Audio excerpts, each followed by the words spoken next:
ባቡሮች ለአንድ ሰከንድ እንኳን የማይዘገዩባት፣ ሮቦቶች ቡና የሚያቀርቡባት ሀገር። ነገር ግን ጥንታዊ መናፍስት አሁንም ጫካ ውስጥ ይጠብቃሉ ተብሎ የሚታመንባት ሀገር። አስቡት፣ ጃፓን ስትባል ቀድሞ ወደ አእምሮአችን የሚመጣው ቴክኖሎጂ ቢሆንም ነገር ግን ከዚህ በስተጀርባ ዓለምን ያስገረመ ትልቅ ሚስጥር አለ።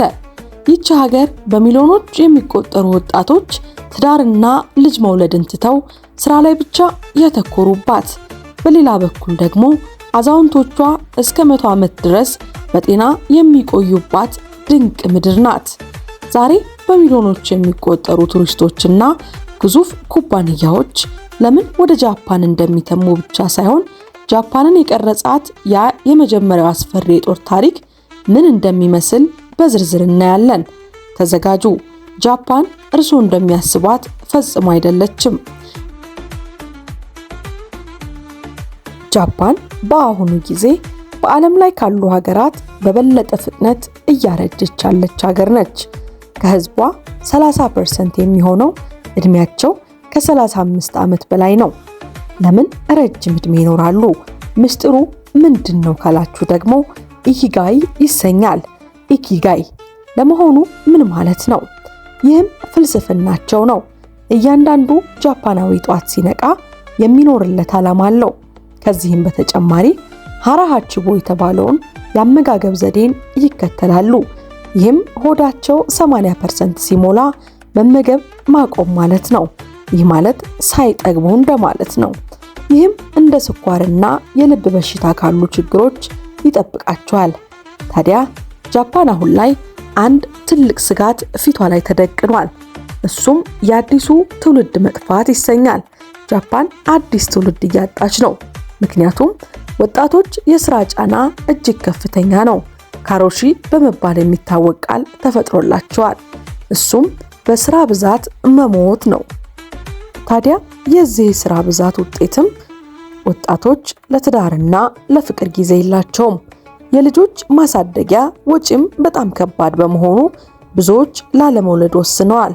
በዚህ ከቀጠለ በሚቀጥሉት 50 ዓመታት የጃፓን የህዝብ ቁጥር በከፍተኛ ሁኔታ ሊቀንስ ይችላል ተብሎ ይፈራል። ለዚህም ነው የጃፓን መንግስት የውጭ ዜጎች ወደ ሀገራቸው እንዲገቡና ከራሳቸው ዜጎች ጋር የፍቅር ግንኙነት እንዲመሰርቱ፣ ሰዎችን ሌላ ህዝቦችን እንዲለማመዱ የፈቀደው።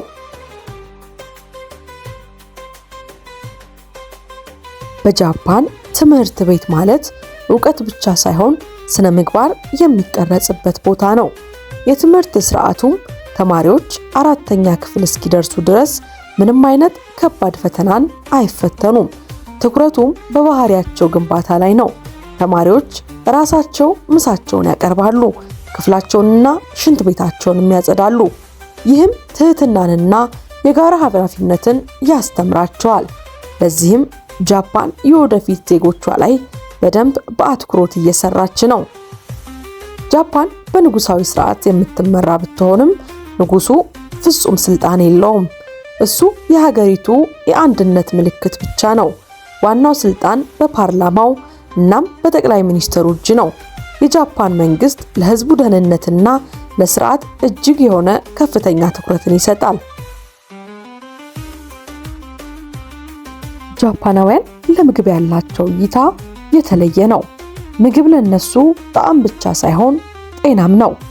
ባህላዊ ምግባቸው ዋሹኩ ይሰኛል። ዋና ምግባቸውም ሩዝ፣ አሳና አትክልት ሲሆን ሚሶ የተባለው የባቄላ ሾርባ በየቀኑ የሚበላ ሲሆን ለምግብ መፈጨት እጅግ ጠቃሚ ምግባቸው ነው።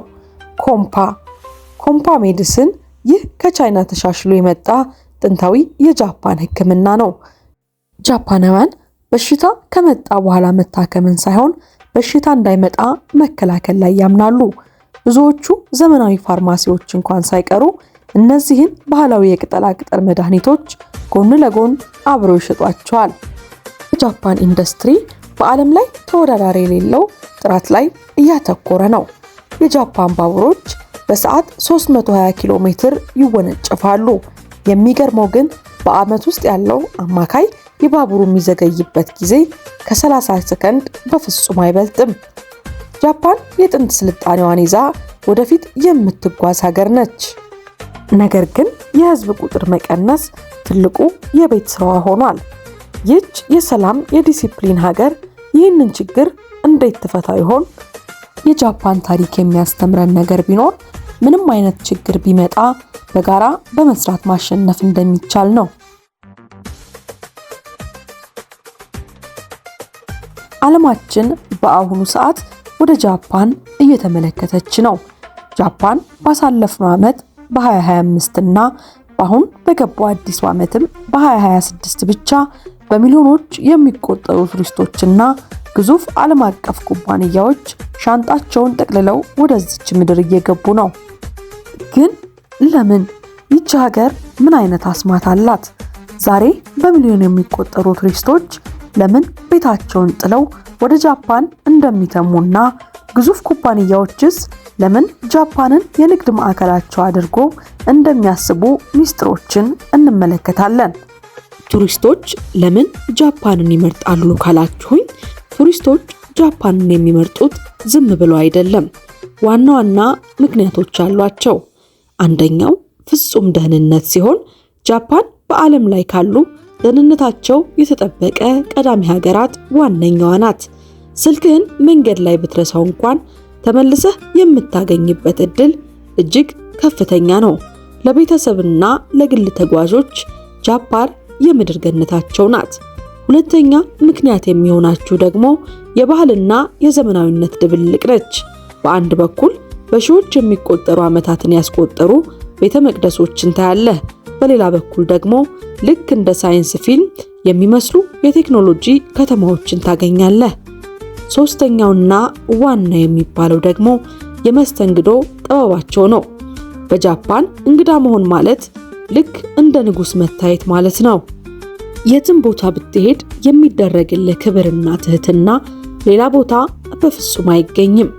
ሌላኛው ደግሞ ምግባቸው ነው። ከጥሬ ዓሳ የሚያዘጋጁት ሱሺ እስከ ጣፋጭ ራመናቸው የጃፓን ምግብ ለዓይን የሚማርክ ለጤና ተስማሚና እጅግ ጣፋጭም ነው።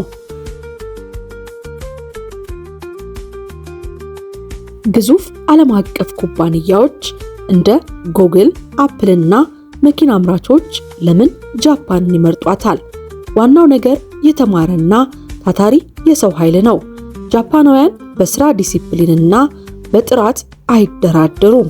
ይህም ለኩባንያዎቹ ትልቅ ስኬት ነው።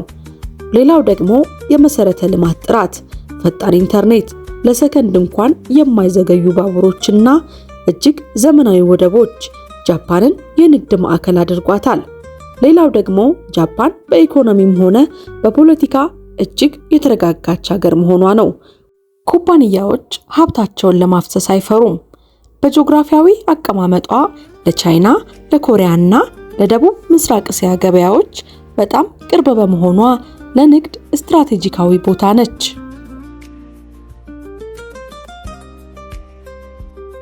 ጃፓን ውስጥ የት ላርፍ እችላለሁ ብሎ ካሰቡ ለመሆኑ ዋጋው እስካሉን እነሆ። ለቅንጦት ፈላጊዎች እንደ ሪቲስ ካርትልን እና ፓርክ ሃይት ያሉ ሆቴሎች በአንድ ሌሊት ከ500 እስከ $1000 ያስከፍላሉ። እዚህ ጋር የምታገኘው እንክብካቤና አገልግሎት ከዚህ ዓለም ውጪ ያለ ይመስላል። ለባህል አፍቃሪ ተጓዦች ደግሞ ሮኪያን ባህላዊ የጃፓን ቤቶች ውስጥ በማደር ከ150 እስከ $400 ድረስ ሊያወጡ ይችላሉ። እዚህ መሬት ላይ ይተኛሉ፣ ባህላዊ ልብስም ይለብሳሉ። እናም የተለያዩ የጃፓንን ባህላዊ ምግቦች ይመገባሉ። ልክ የጥንት ዓለም እንደመኖር ነው። የለም ይህንን ያህል መክፈል አልችልም፣ ጃፓን ለሀብታሞች ብቻ ናት ብለው በፍጹም እንዳያስቡ። በትንሽ በጀት ለመጓዝ ካሰቡ በ40 ወይም በ50 ብቻ ለማረፍ ትችላላችሁ። ነገር ግን በዚህ ቀደም ሲል እንደነገርኳችሁ እንዳሳየኋችሁ አይነት የቅንጦት ሆቴሎችን ፈጽሞ እንዳትጠብቁ። በዚህ ያሉት ሆቴሎች ልክ እንደ ትንሽዬ ሻንጣ እንደማለት ናቸው። ነገር ግን ለወጣት ቱሪስቶች በጣም ተመራጮች ናቸው። ገንዘብም በጣም ይቆጥባል። ስለዚህ ጃፓን በዚህ መልኩ ርካሽ ጉብኝቶችንም ማድረግ ይቻላል። ጃፓን የዓለምን ቀልብ መሳቧን ቀጥላለች።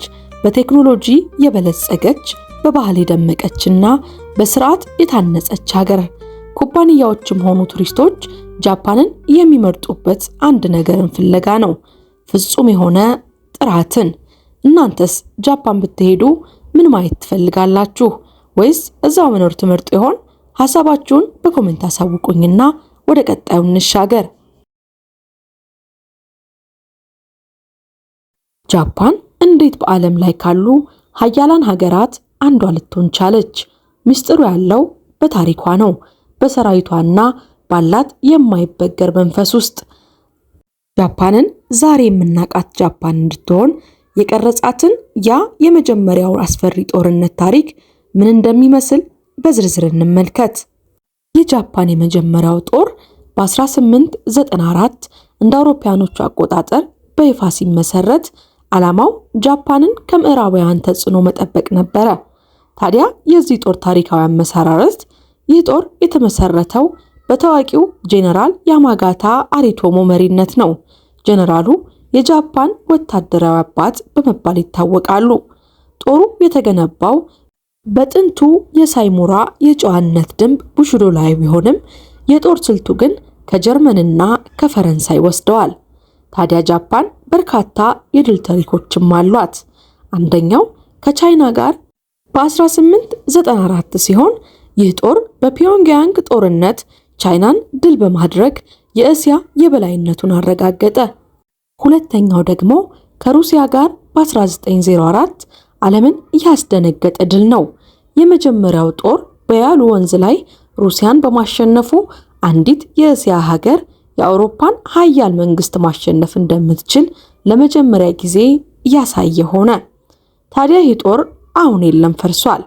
እስከ ሁለተኛው የዓለም ጦርነት መጨረሻ 1945 ድረስ ብቻ በቻይናና በማንቹሪያ በረሃዎች ላይ ሲዋጋ ቆይቶ ጃፓን እጅ ስትሰጥ ፈረሰ። በጃፓን በጣም የሚያስገርመው ነገር በሌሊት 10 ሰዓት ላይ ብቻችሁን ብትራመዱ እንኳን ለምንም ነገር አትሰጉም። ይህ ደህንነት ታዲያ የዓለም ቱሪስቶችን ለመሳብ እጅግ ትልቅ የሆነ ትርጉም አለው። ሌላኛው ደግሞ የገንዘብ ምንዛሬዋ ነው። በአሁኑ ሰዓት የጃፓን የገንዘብ ምንዛሬ የን ዝቅተኛ በመሆኑ ቱሪስቶችም ሆኑ ካምፓኒዎች በዝቅተኛ ዋጋ የቅንጦት ኑሮ መኖር ይችላሉ። ለዚህም ነው ጃፓን በዓለም ዙሪያ ተመራጭ ሆነችው። ይሁን እንጂ ጃፓን ምንም እንኳን የገንዘብ ምንዛሬዋ ዝቅተኛና አነስተኛ ቢሆንም ጃፓን የዓለማችን ሶስተኛ ትልቅ ኢኮኖሚ ያላት ግዙፍ ሀብታም ሀገር ነች። ጃፓንን ልዩ የሚያደርጋት በሮቦቲክስ እና በአርቲፊሻል ኢንተለጀንስ AI ዓለምን እየመራች ያለች ሀገር ነች። የጃፓን ሰራተኞች ለጥራት ያላቸው ትኩረት ኩባንያዎች ምርታማነታቸውን እንዲጨምር ይረዳቸዋል። ለዚህም ነው መንግስት አዳዲስ ኩባንያዎች ወደ ሀገሪቱ ሲገቡ የግብር ቅናሽና የተለያዩ ማበረታቻዎችን የሚሰጠው። ታዲያ በዓለም ዙሪያ ያሉ ትላልቅ ኩባንያዎች ቶዮታ፣ ሃዮንዳይ፣ ሶኒ እና ዩኒክሎ ጃፓንን ለዓለም የሚያስተዋውቁ የሀገሪቱ የንግድ አምባሳደር መሆን የቻሉት። ስለ ጃፓን የጦርነት ታሪክ ወይም ስለ ኑሮዋ ምን አስገረማችሁ? ሐሳብ አስተያየታችሁን በኮሜንት ሴክሽን ላይ ያስቀምጡልኝ። ቪዲዮን ከወደዳችሁት ላይክ አድርጉ፣ እንዲሁም ሰብስክራይብ ማድረጋችሁን አትዘንጉ። በቀጣይ ፕሮግራም እስከምንገናኝ ድረስ መልካም ቆይታ